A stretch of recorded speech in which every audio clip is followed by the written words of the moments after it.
My issue about polygamy is that it has been a personal journey.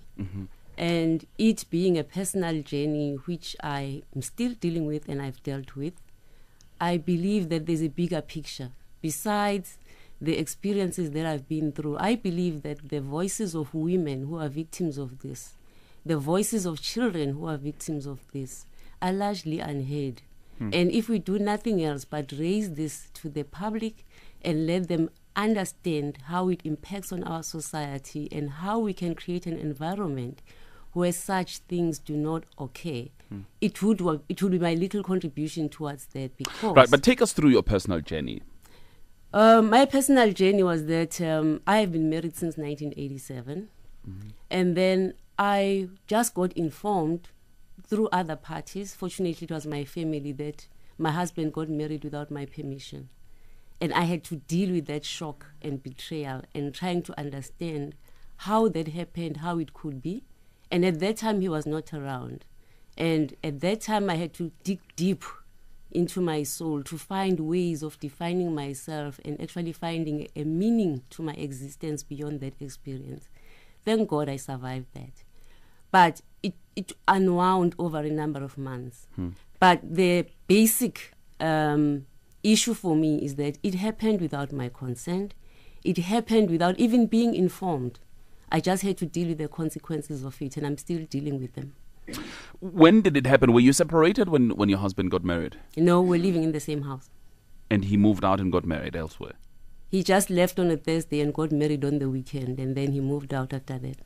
Never said a word to you? Never said a word, and the family didn't. And you found out through friends, you say, family? I found out through family. They heard because he went and had a public wedding. Of course, people who were at that wedding, some of them were our friends and they were from here. And then they came back and talked about it, and that's how my family found out. I guess what I'm trying to find out was he getting back at you, or was it because he had a relationship, a long-term relationship with the person with whom he got married? I have no idea. I was completely ignorant of that until it happened. And what did you do afterwards? I stayed at home. I did what most of us do. You face the shock, the betrayal. You find the resilience within yourself to cope with this, and you stabilize the family. My primary concern was that my children should be able to survive this to the best of their capacity, provide that support for them. And that's what drove me. Because when you are dealing with that, you start feeling, am I not good enough? What did I do? You know, like you said, what am I being punished for? But at some point, I think a couple of weeks down the line, I was glad that I had work and I sunk myself into work and I diverted a lot of my energies there. And I came to realize, you know what? I cannot say why me. I have to ask why not me, because this is not the first time it happened and it's definitely not the last time it happened. But I was trying to find ways of turning this into a positive, in that out of this, having learned so many lessons, how could I use those lessons to strengthen other families and other women out there who could be the silent few who feel disempowered to actually talk about this? Is it your view that there are a lot of other women going through similar experiences? Definitely is my view, yes. Just please share that with us. I mean, what sort of evidence do you have? Where I live, for example, there are a number of people who have been married for years who suddenly get informed by their husbands or suddenly find out their husbands are getting married to other people. And in most cases, if you are really totally dependent on your husband and you need that for your survival, it's very difficult to make choices. You are stuck in a catch-22 situation where you do not agree with this, but you cannot voice out. And definitely the families actually rally around you, particularly the in-laws, to make you accept that situation, whether you want it or not. And in some cases, they say, well, it's customary. And I'm of the view that that is an abuse of our customary practices, because women like me in that situation are never given a choice to express their views. They Explain that, because others then, as we continue, will point to the fact that constitutionally it is not illegal to do that. I'm not a constitutional expert. I'm just talking about my emotional experience of this. And if certainly the Constitution then allows that, I think as South Africa, let's talk about it, let's debate it.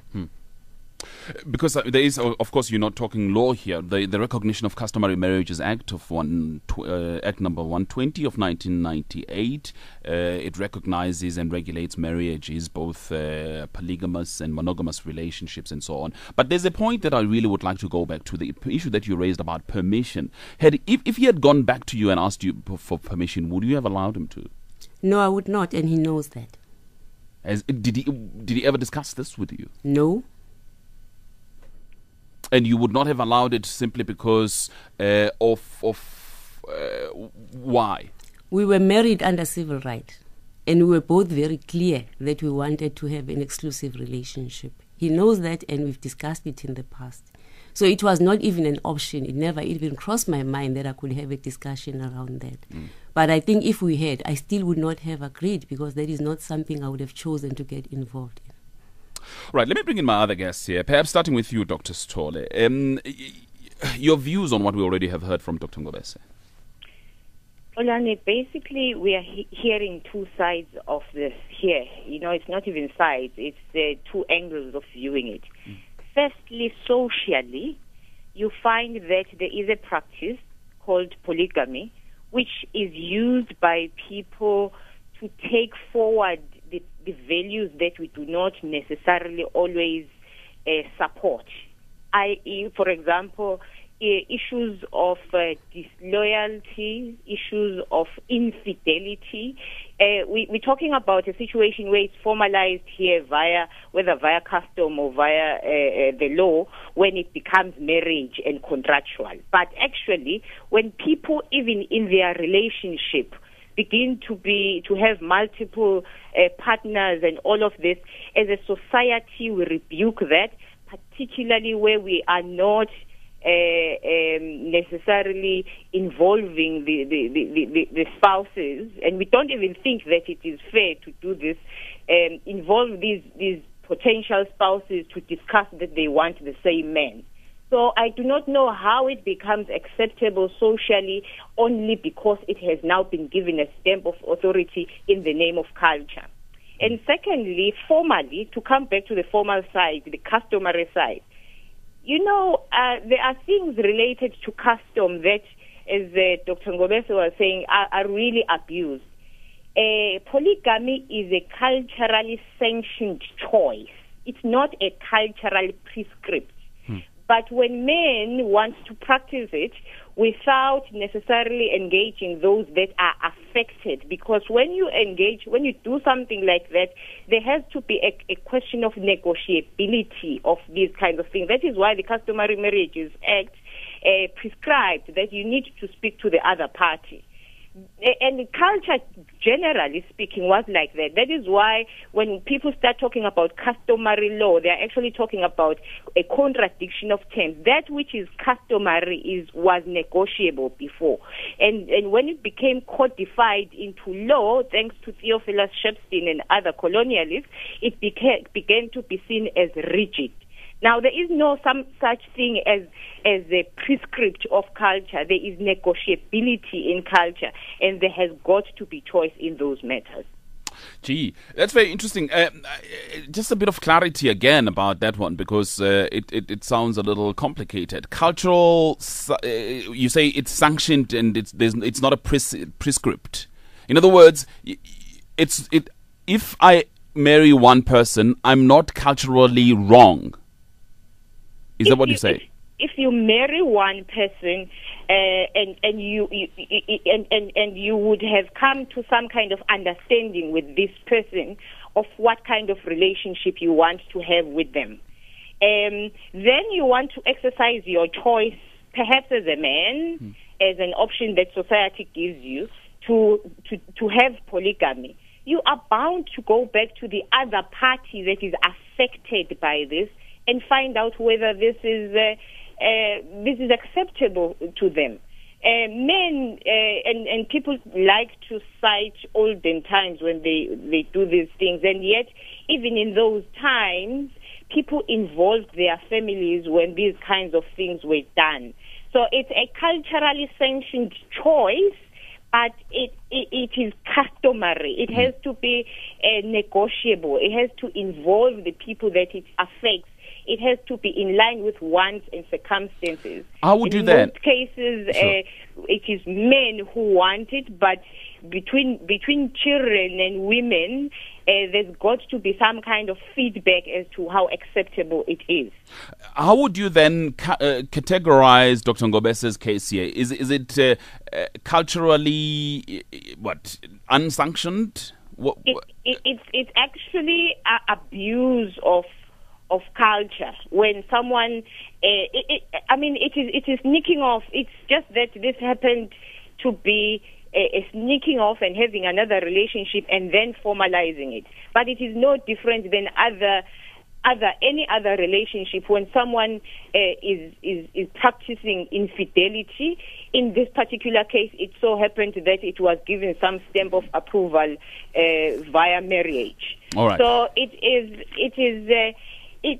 polygamy itself is culturally sanctioned, but it has got to be negotiable with the parties, and they may actually agree or disagree with it. All right, let me bring it back then to Nomboniso here with me in the studio. Firstly, your views broadly on what you've heard so far, but also what sort of recourse does Dr. Ngobese have in as far as her rights are concerned?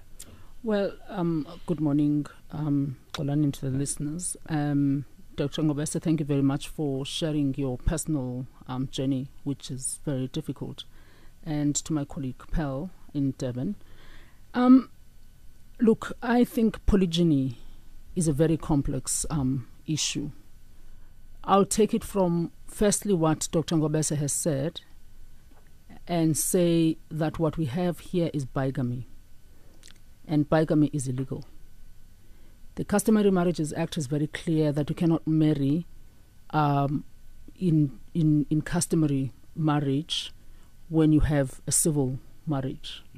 So that situation is bigamy, and the second marriage would have had to be annulled. Now, that's a cut and dry kind of situation, but it's very complicated. Where a situation that arises, extended family gets involved, the in-laws get involved, and so on. So there are a whole range of other social relations that are very complex. But also whether the South African legal jurisprudence can actually or has dealt with these matters. Well, it should. It should, and certainly one of the cases right now that are on the radar screen is that of Mandla Mandela, who is taking a succession of wives without having dissolved the previous marriage, which was a civil marriage, and certainly the High Court in Mthatha is showing that the law is very clear that what he's doing is against the law.